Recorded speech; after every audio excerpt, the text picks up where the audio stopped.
Assalamualaikum warahmatullahi wabarakatuh.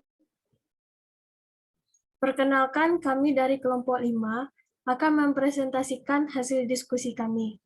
Sebelum itu, saya izin memperkenalkan diri.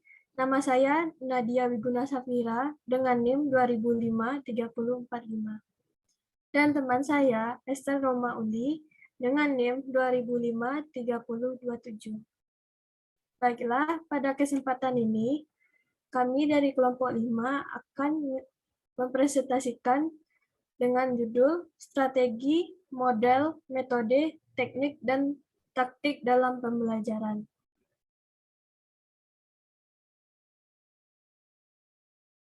Pada hari ini, kita memiliki 5 materi pada hari ini. Yang pertama, konsep dasar strategi pembelajaran. Yang kedua, model pembelajaran. Yang ketiga, metode pembelajaran. Yang keempat, teknik pembelajaran. Dan kelima, taktik pembelajaran. Baiklah, pada materi pertama akan dibacakan oleh Uli. Kepada Uli dipersilahkan. Baiklah, saya akan membacakan materi yang pertama, yaitu tentang konsep dasar strategi pembelajaran. Strategi pembelajaran dapat dipahami sebagai suatu cara, seperangkat cara, teknik yang dilakukan dan ditempuh oleh seorang guru atau siswa dalam melakukan upaya terjadinya suatu perubahan tingkah laku sikap. Atau strategi pembelajaran dapat dipahami sebagai salah satu cara yang digunakan guru dalam menyampaikan materi pelajarannya. Strategi pembelajaran sangat berguna bagi guru maupun siswa pada proses pembelajaran. Bagi guru, strategi pembelajaran ini dijadikan sebagai pedoman dan acuan bertindak yang sistematis dalam pelaksanaan pembelajaran. Bagi siswa, penggunaan strategi pembelajaran dapat mempermudah proses pembelajaran dan mempercepat memahami isi pelajaran, karena setiap strategi pembelajaran dirancang untuk mempermudah proses pembelajaran. Selanjutnya, ada 4 konsep strategi unsur akan menjadi unsur penting dalam memilih strategi pembelajaran.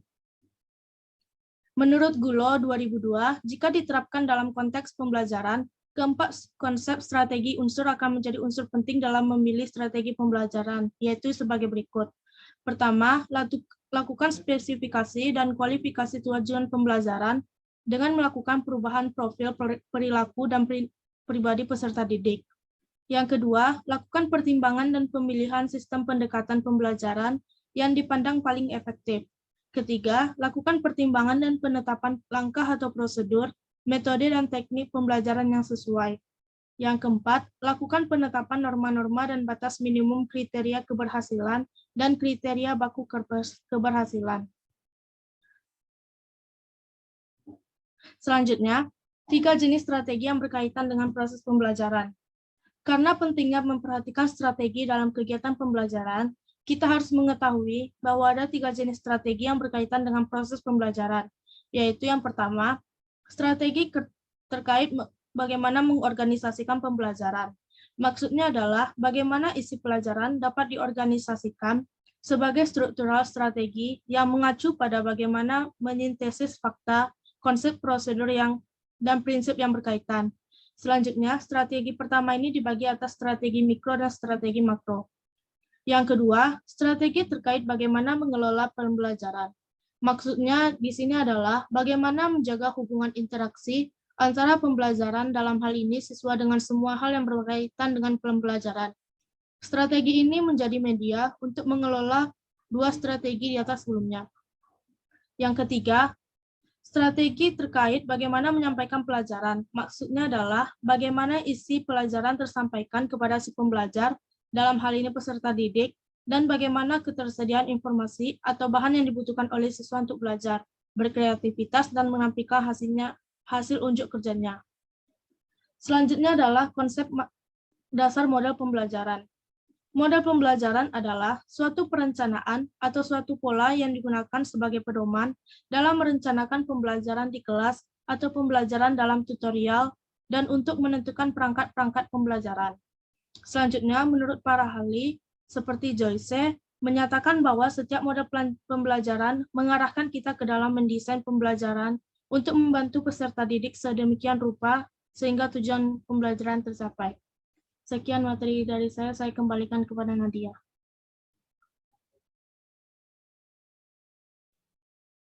Baiklah, terima kasih kepada Uli. Materi berikutnya akan saya bacakan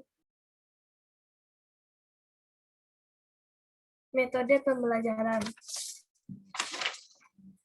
Metode pembelajaran adalah cara yang digunakan oleh pengajar atau guru dalam menyampaikan pesan atau materi pembelajaran kepada peserta didik dalam mencapai tujuan pembelajaran. Yang mana dengan metode ini, materi yang disampaikan dapat diserap, dipahami, dan dimanfaatkan oleh peserta didik dengan baik.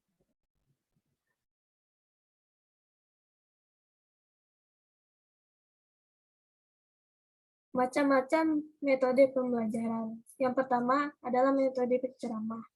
Metode ini dengan menyampaikan materi pembelajaran secara langsung kepada peserta didik di dalam kelas. Yang kedua adalah metode diskusi. Metode diskusi adalah metode dengan memberikan sebuah kelas untuk dipecahkan bersama dalam bertukar pikiran untuk memecahkan kasus tersebut.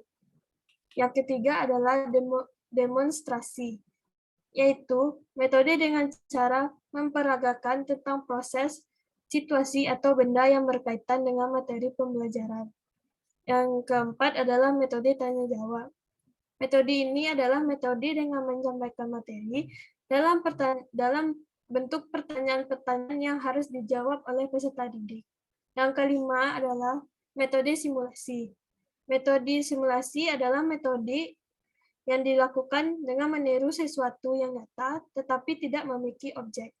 Yang keenam adalah metode laboratorium.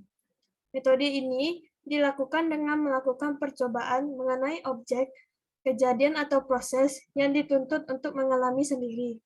Ketujuh, metode pengalaman lapangan.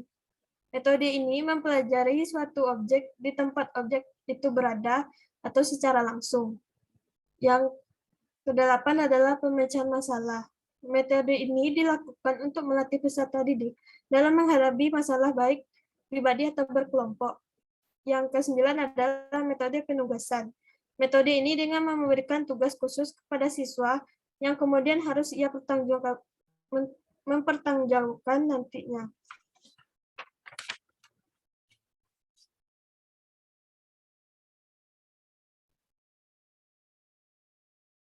Yang terakhir, teknik pembelajaran. Teknik pembelajaran adalah teknik dalam pembelajaran didefinisikan dengan cara-cara dan alat yang digunakan oleh guru dalam mencapai suatu tujuan langsung dalam pelaksanaan pelajaran.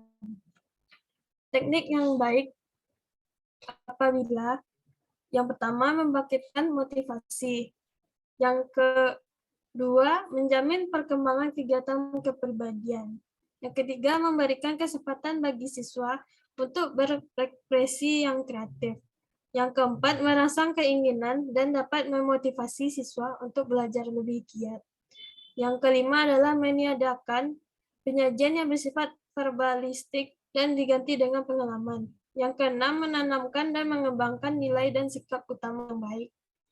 Yang ketujuh adalah membimbing siswa agar dapat mampu bertanggung jawab sendiri. Yang kedelapan, mendidik siswa dalam teknik belajar sendiri yang usahanya pribadi.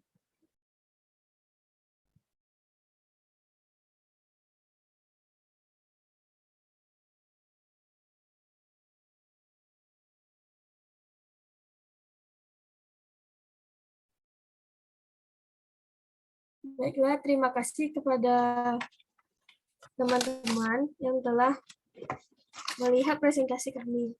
Itulah hasil diskusi kami pada hari ini.